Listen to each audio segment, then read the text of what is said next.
स्वागत है आपका बिहार बोर्ड वर्ग 8 के प्रश्नावली 2.2 में। आज के इस वीडियो में हम प्रश्न 4 को देखेंगे, क्योंकि इससे पहले के वीडियो में हमने प्रश्न 1, 2 और 3 को देखा था। तो आज के इस वीडियो में हम प्रश्न नंबर 4 को देखेंगे और उसे हल करेंगे। तो प्रश्न नंबर 4 जो हमारा है वह आप देख सकते हैं। प्रश्न 4 आपके सामने है। प्रश्न 4 आपसे कह रहा है कि दो विभिन्न मूल्य वाली 35 कलमों का मूल्य 60 रुपया है। यदि एक सस्ती कलम का मूल्य 1.5 रुपया एवं एक महंगी कलम का मूल्य 2 रुपया है, तो कितनी महंगी कलमें खरीदी गई? तो प्रश्न आपसे पूछ रहा है कि कुल महंगी कलम जो है वह कितनी खरीदी गई। तो आपको एक महंगी कलम का मूल्य दिया हुआ है 2 रुपये, एक सस्ती कलम का मूल्य दिया हुआ है 1.5 रुपये, 1 रुपये 50 पैसे, और बता रहा है कि कुल 35 कलम है जिसका कुल मूल्य 60 रुपया है। तो चलिए इस तरह के प्रश्न को कैसे हल करेंगे आज की इस वीडियो में हम देखते हैं। इसके लिए सबसे पहले आपको हमें तो यह ध्यान देना होगा, क्या हमें महंगी कलमों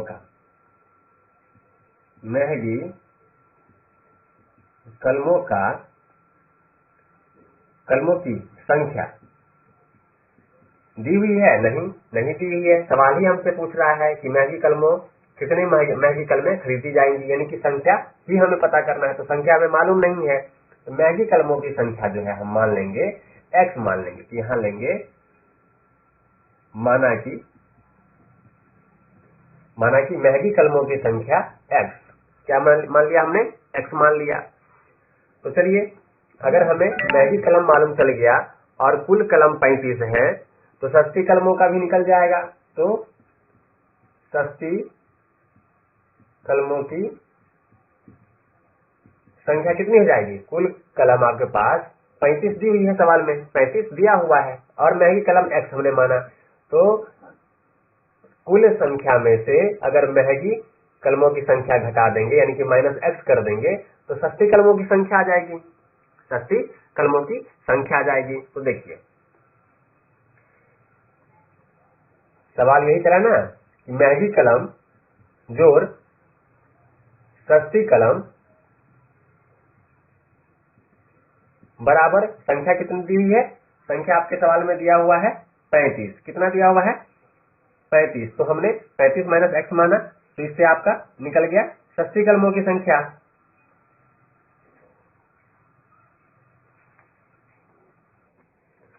और ये दोनों हमें कुल कितने रुपए में पड़ रहा है? 60 रुपए में। यही दिया हुआ है ना सवाल के अंदर कि कुल मूल्य आपका कितना हो जाएगा?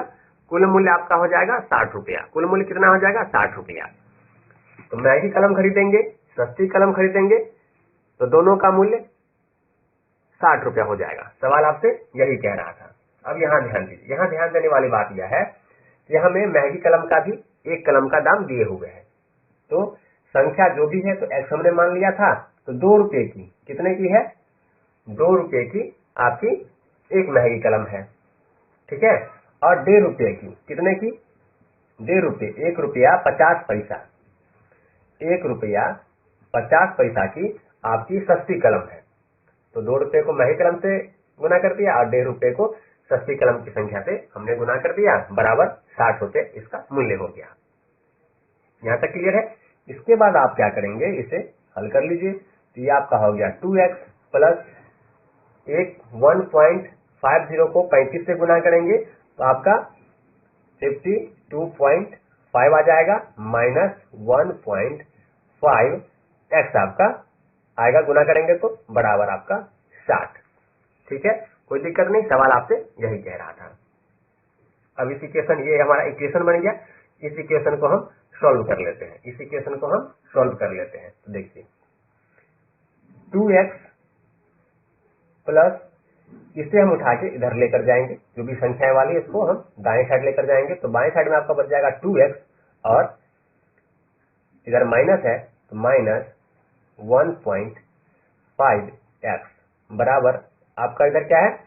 ये संख्या हम उठा के इधर ले आएंगे तो यह प्लस में है, तो प्लस वाली संख्या उधर जाएगी तो क्या हो जाएगा? माइनस में हो जाएगा। ठीक है, तो आपके यहाँ पे राइट साइड में 60 पहले से है, माइनस ये प्लस वाली संख्या उधर जाएगी तो -52.5। ठीक है, इसे आप हल कर लीजिए।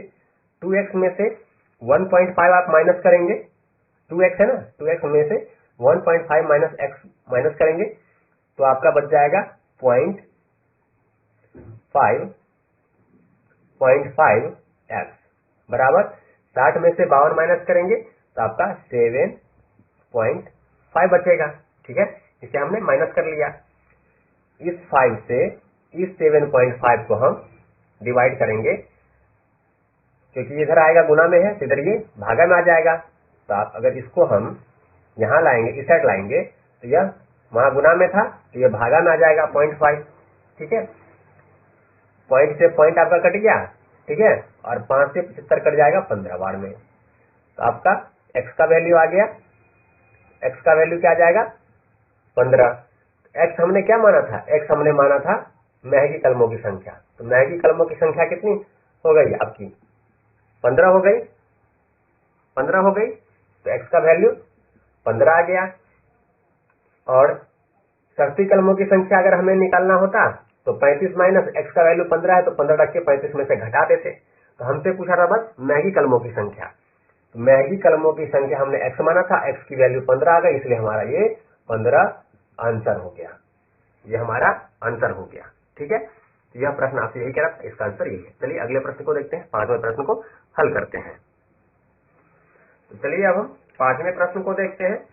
5वें प्रश्न को देख लीजिए। 5वां प्रश्न आपसे कह रहा है एक त्रिभुज के तीनों कोनों का, एक त्रिभुज के तीनों कोण 2:3:5 के अनुपात में है तो उनके तीनों कोण ज्ञात कीजिए। तो आपसे एक त्रिभुज के तीनों कोणों का अनुपात दिया हुआ है और आपसे कह रहा है कि तीनों कोणों का जो है तीनों कोणों को ज्ञात करना है। तो चलिए त्रिभुज के तीनों कोणों के मान को हम ज्ञात करते हैं। तो 5वें प्रश्न को लेते हैं और उसे हल करते हैं। देखिए त्रिभुज कैसा होता है आप सभी को पता है, त्रिभुज कैसा होता है। चलिए पहले हम त्रिभुज ही बनाते हैं। ये हमारा त्रिभुज होता है। ठीक है, इसमें सवाल आपसे कह रहा है एक 3 कोण हुआ, एक कोण ये हो गया, एक कोण ये हो गया, एक कोण ये कोण हो गया, एक कोण ये, एक कोण ये, एक कोण ये। तो त्रिभुज के 3 कोण होते हैं। इसमें 3 अनुपात दे रखा है। कह रहा है कि भैया आपका एक 2 अनुपात का है और एक 3 और एक 5। सबसे आगे x लगा लीजिए। हम इसका मान निकालना है ना, मान हमें मालूम नहीं है तो मान लगा लिया। जब मान निकल जाएगा तो 3 से गुना करेंगे, 2 से गुना करेंगे, 5 से गुना करेंगे। तो अभी फिलहाल हमें दे रखा है 2 अनुपात, 3 अनुपात, 5 अनुपात। ठीक है, तो तीनों कोणों का अनुपात में हमें मान दिया हुआ है। एक चीज ध्यान दीजिएगा, त्रिभुज के तीनों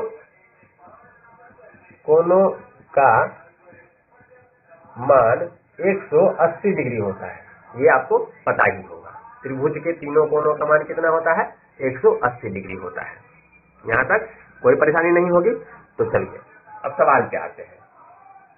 तो सवाल आपसे कहा कि भैया 2x प्लस अनुपात रखा ना, 2 अनुपात, 3 अनुपात, 5 अनुपात। तो हमने सब में x लगा लिया। तो 2x plus 3x plus 5x बराबर कह रहा है कि 180 डिग्री है, 180 डिग्री है। तो अब इसे हम हल कर लेते हैं। 3 2 5, 5 और 5 10। तो आपका ये हो गया 10x बराबर कितना है 180। x बराबर कितना हो जाएगा 180 बट्टा 10, 10 से 0 कट गया, x का मान आपको आ गया 18। कितना आ गया 18 आ गया। तो सवाल हमसे अब कह रहा था इस तीनों कोणों का मान ज्ञात कीजिए। अनुपात हमको दिया हुआ है। ठीक है, अनुपात क्या है हमें दिया हुआ है। एक तो हमें दे रखा है 2x, दूसरा दे रखा है 3x और चौथा दिया हुआ है हमें 5x। यही दिया हुआ है ना। अब इस तीनों का वैल्यू लिखिए। 2 तो है, x का मान क्या है 18 आया तो गुने 18। 3 को तो यहाँ 3 लिखिए, गुने में x क्या है 18 और यहाँ 5 आपके पास है, x क्या आया 18। इस तीनों को गुना कर लीजिए, 18 दूनी 36, 18 तिया 54, 18 तिया 54। कितना आ गया 18 तिया आपका आ गया 54। इसका वैल्यू कितना आ गया? 54 आ गया। तो 54 लिखिए और 18 पंचे आपका हो गया, 18 पंचे कितना आ गया आपका? 90। 18 पंचे आ गया 90। ये सब डिग्री में थे तो ये भी हमारा डिग्री में आएगा। तो 2x अनुपात दिया हुआ था, 2 अनुपात दिया था, x की वैल्यू आई तो गुना कर दिए 36। एक कोण का मान 36, एक का 54, एक का 90। इस प्रकार से आपके तीनों कोणों का जो है तो मान निकल आया, तीनों कोणों का मान निकल आया है। ठीक है, चलिए अगले प्रश्न को देखते हैं और उसे हल करते हैं। यह प्रश्न काफी आसान था, बहुत आसान तरीके से। तीनों कोणों का मान 180 डिग्री होता है, तो हमने वैल्यू पुट कर दिया, समीकरण बन गया। समीकरण को हमने हल किया तो x का वैल्यू 8 आ गया। तो 2x 3x 5x हमारा अनुपात में दिया हुआ है 2 3 5।